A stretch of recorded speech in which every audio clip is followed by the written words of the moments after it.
ఆరోగ్యానికి హానికరం. RO bubble can water TDS check చేసుకొని త్రాగండి. వేసవి కాలంలో ఖనిజాలు లేని నీరు మరింత ప్రమాదం.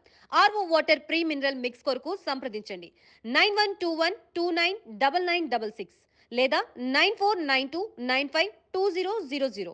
Welcome to prime 9 health. మీ డాక్టర్ కిషోర్ కుమార్. ఈరోజు కెరటోయిడ్ డిసీజ్ గురించి, అంటే బ్రెయిన్ స్ట్రోక్, హార్ట్ స్ట్రోక్ లాగానే బ్రెయిన్ స్ట్రోక్ కూడా ప్రపంచాన్ని పట్టిపీడిస్తున్నటువంటి ఒక సమస్య.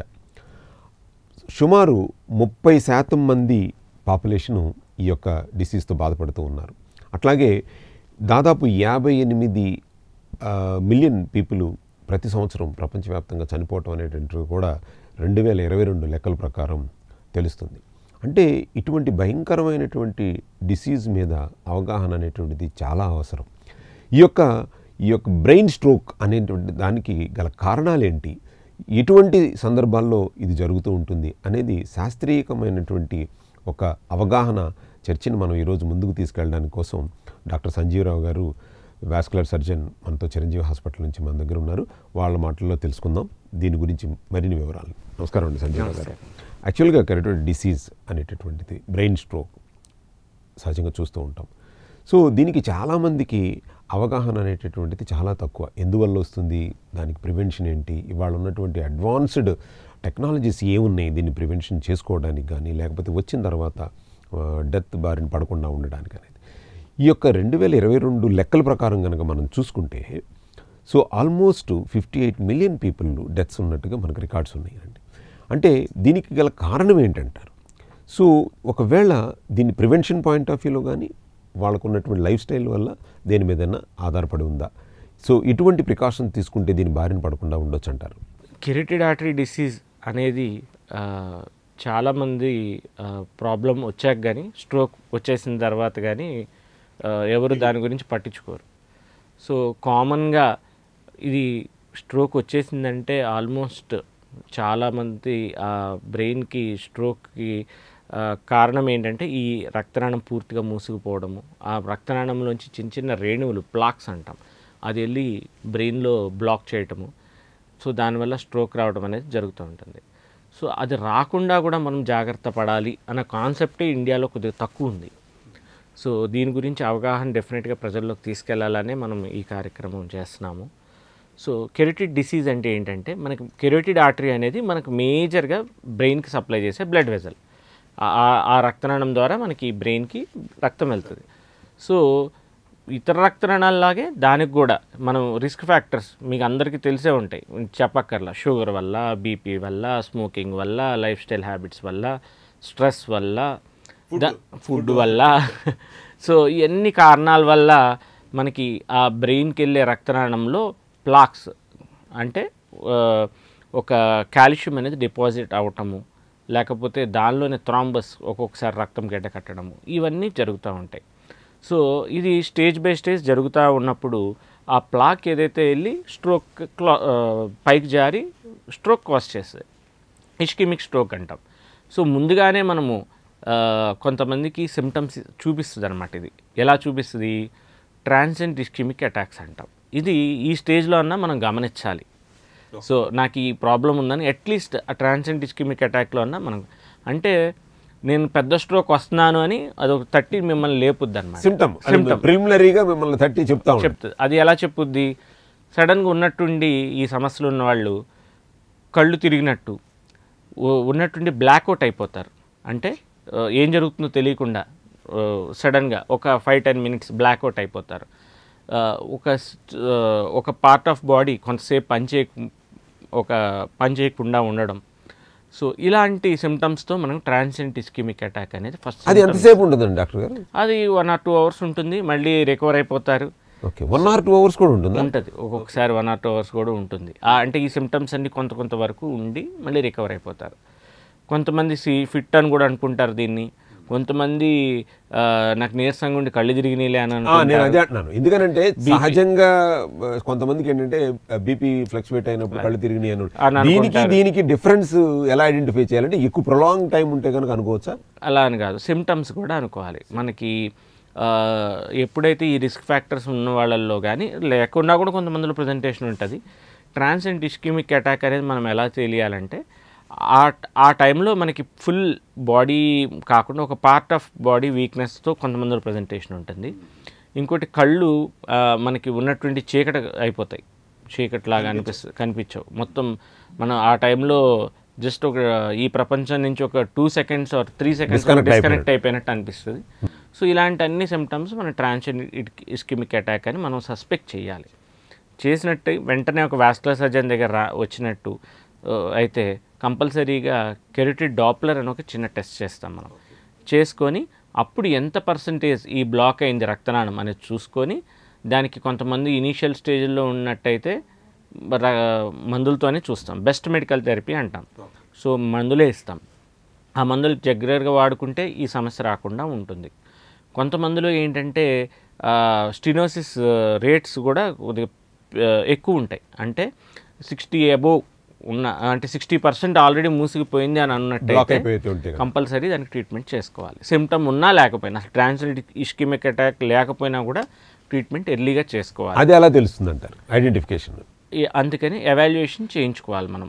ఎవరిలో అయితే ఈ రిస్క్ ఫ్యాక్టర్స్ ఉన్నాయో కంపల్సరీగా కెరోటిడ్ డాప్లర్ కూడా చూసుకోవాలి మనం. ఎవరిలో షుగర్ పేషెంట్స్, బీపీ పేషెంట్స్, తర్వాత మనం ఇందాక డిస్కస్ చేసినట్టు కొలెస్ట్రాల్ లెవెల్స్ ఎక్కువ ఉన్నట్టు, ఇలాంటి కండిషన్స్లో కంపల్సరీ మనము ఈ కెరోటిడ్ డాప్లర్ ఎవాల్యుయేషన్ చేసుకోవాలి.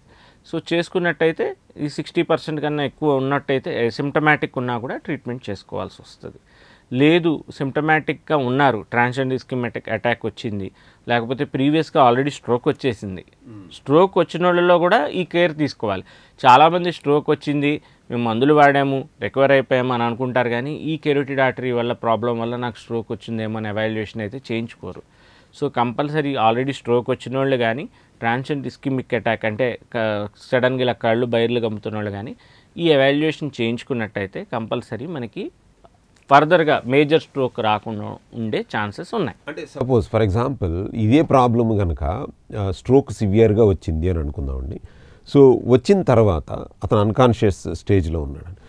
అతన్ని ఎమర్జెన్సీ పాయింట్ ఆఫ్ వ్యూలో హాస్పిటల్కి తీసుకెళ్ళడానికి ఈ యొక్క టైం వ్యవధి అనేటువంటిది ఏమన్నా ఉంటుందా? అంటే ఈ టైం లోపల కనుక తీసుకొస్తే కనుక మనం సేవ్ చేయగలుగుతాం, లేదంటే కనుక ఎంతకంటే టైం కనుక ఎక్కువ ప్రొలాంగ్ టైం తీసుకుంటే కనుక ఒక డెత్ కాజింగ్ అవ్వడానికి పాసిబిలిటీస్ ఉన్నాయనేది. స్ట్రోక్ వచ్చినప్పుడు మనం ఎంత ఎర్లీగా హాస్పిటల్కి తీసుకొచ్చినట్టయితే రిజల్ట్స్ అంతా బాగుంటాయి.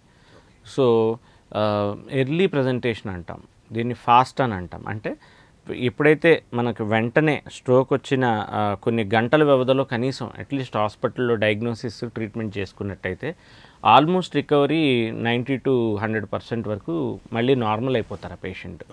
కాకపోతే దానికి టైం పీరియడ్ ఉంటుంది అనమాట. ఆ టైం పీరియడ్లో మనం ఆ రక్తం గడ్డను కరిగేయడమా, లేకపోతే ట్రీట్మెంట్ మందులు ఇచ్చి చేయడమా, లేకపోతే ఇప్పుడు ఇంటర్వెన్షన్స్ కూడా ఉన్నాయి దానికి. ఆ క్లాట్ని ఒక మిషన్తో మనం యాస్పిరేట్ చేసేస్తాం, అంటే తీసేస్తాం.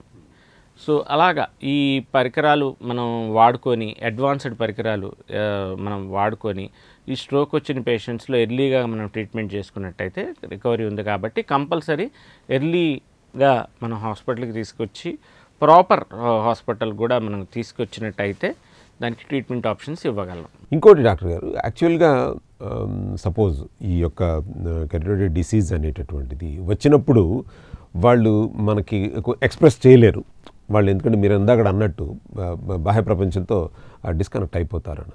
ఇటువంటి సమస్య ఒకవేళ నిద్రలో వస్తే ఏంటి పరిస్థితి వాళ్ళది? నిద్రలో వచ్చినప్పుడు ట్రాన్సియెంట్ ఇస్కెమిక్ అటాక్ చాలాసార్లు అన్నోటిస్డ్ అవుతుంది. కాకపోతే వాళ్ళు మార్నింగ్ ఉన్నప్పుడు కొద్దిగా అన్ఈజీగా ఉండడం, కొంచెం ఇబ్బందికరంగా ఉండడం. నో అసలు అప్పుడు అంటే నైట్లో కనుక వాళ్ళకి ఇలాంటి స్ట్రోక్ వచ్చింది, బ్రెయిన్ స్ట్రోక్ వచ్చింది అని అనుకున్నప్పుడు వాళ్ళు అందరూ నిద్రపోతారు కాబట్టి యాక్చువల్గా ఈ సమస్యను ఐడెంటిఫై చేయలేరు మార్నింగ్ వరకు. సో మార్నింగ్ కనుక ఆ పేషెంట్ ఒక 6-7 గంటల తర్వాత మనం ఐడెంటిఫై చేస్తే అప్పుడుకున్నటువంటి సివియారిటీ ఎలా ఉంటుందంటారు?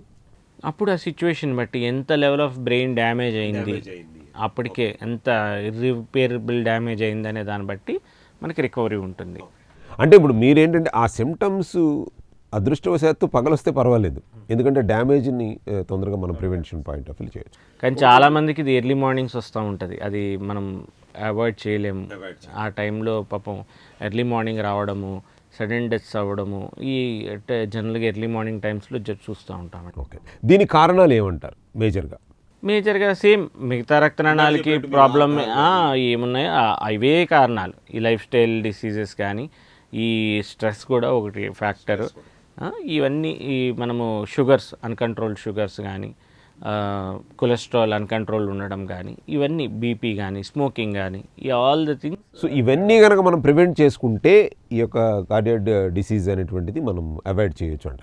అంటే ఇప్పుడున్నటువంటి మోడర్న్ టెక్నాలజీస్ ప్రకారం ఒకవేళ ఈ ఇబ్బందితో కనుక హాస్పిటల్కి వస్తే, మన చిరంజీవి హాస్పిటల్కి కనుక మనం పర్సన్ వస్తే, సో ఎంత క్విక్గా అంటే అడ్వాన్స్డ్ టెక్నాలజీతో ఎంత తొందరగా పంపించగలుగుతారు, లేదా ఎంత తొందరగా ఏ విధమైనటువంటి ట్రీట్మెంట్ చేయగలుగుతారు మీరు? ఇప్పుడు మన హాస్పిటల్కి వచ్చిన వెంటనే మేము ఎవాల్యుయేట్ చేయడం జరుగుతుందండి. కెరోటిడ్ డిసీజ్ ప్రాబ్లం ఎంత పర్సంటేజ్ ఉంది, ఏంటి ఉన్నదని వెంటనే ఎర్లీగా మేము వెంటనే దీనికి 2 ఆప్షన్స్ ఉంటాయి. ఒకటి సర్జరీ చేస్తాం, కెరోటిడ్ ఎండాట్రాక్టమీ అంటాం. అలా అంటే ఆ కెరోటిడ్ ఆర్టరీని చిన్న సర్జరీ ద్వారా ఓపెన్ చేసి ఇక్కడ మెడబాగాన దాన్ని ఉన్న ప్లాక్ ఏదైతే డిసీజ్ అయిన కాల్షియం ఉందో దాన్ని తీసేసి మళ్ళీ దాన్ని క్లోజ్ చేసుకుంటే మళ్ళీ ఫ్లో అనేది ఇంప్రూవ్ అవుతుంది. ఇంకొక ఆప్షన్ స్టంటింగ్. సేమ్ మన హార్ట్లో ఎలా స్టంట్ వేస్తామో కింద మనము తొడభాగం నుంచి ఒక వైర్ ద్వారా లోపలికి వెళ్ళి ఇక్కడ దీన్ని స్టంట్ చేసేసి దాన్ని చిన్న బెలూనింగ్ అండ్ స్టంటింగ్ ద్వారా చేసేసుకొని అక్కడ స్టంట్ వేయడం వల్ల ఈ రేణువుల్ని ఫర్దర్గా పైకి వెళ్లకుండా ఆపడం అనేది జరుగుతుంది. సో మనం ఇప్పటికి ఎన్ని ఎపిసోడ్స్ ఈ యొక్క డాక్టర్స్తో తీసుకున్నప్పటికీ, సైంటిఫిక్ రీసెర్చ్ పీపుల్తో తీసుకున్నప్పటికీ వీళ్ళందరూ చెప్పేటటువంటిది ఒకటే సమస్య ఏంటంటే మన అనారోగ్యాలకు కారణం మన లైఫ్ స్టైల్. అది మీరు తీసుకునే ఆహారం వల్ల అవ్వచ్చు, మనకున్నటువంటి బ్యాడ్ హ్యాబిట్స్ అవ్వచ్చు.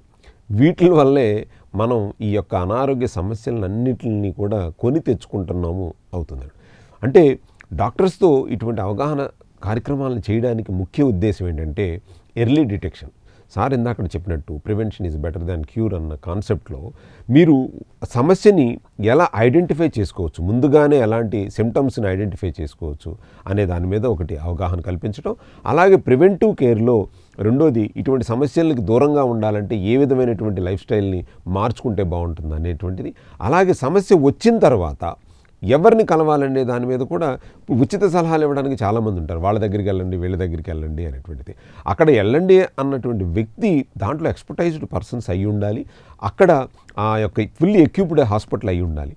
కాబట్టి ఈ యొక్క చర్చా వేదికలను పెట్టడానికి ముఖ్య ఉద్దేశము మేము మీకు అవగాహనతో పాటు, ఆరోగ్యం పైన అవగాహనతో పాటు మీకు అందుబాటులో ఉండేటటువంటి అడ్వాన్స్డ్ టెక్నాలజీ ఉన్న హాస్పిటల్ని కూడా పరిచయం చేయటం అనేటువంటిది మాకు ముఖ్య ఉద్దేశం. థ్యాంక్ యూ సో మచ్ అండి సంజీవరావు గారు. మంచి ఇన్ఫర్మేషన్ ఇచ్చి దీని యొక్క కెరోటిక్ డిసీజ్ మీద ఒక అవగాహన కల్పించినందుకు ధన్యవాదాలు. మీరు అనారోగ్యంతో బాధపడుతున్నారా? మీ అనారోగ్య సమస్యలకు వైద్యుల సలహాలు కావాలా? మీ అనారోగ్యాలను సహజసిద్ధంగా తగ్గించుకోవాలా? మీ బడ్జెట్లోనే కార్పొరేట్ వైద్యం, ఆపరేషన్స్ కావాలా? క్యాన్సర్ మొదలుకొని అన్ని రకాల అనారోగ్య సమస్యలకు సలహాలు, వైద్యం డాక్టర్ కిషోర్ కుమార్ గారిని వెంటనే సంప్రదించండి. మెరుగైన వైద్యం, ఆరోగ్యం అవగాహనతోనే సాధ్యం.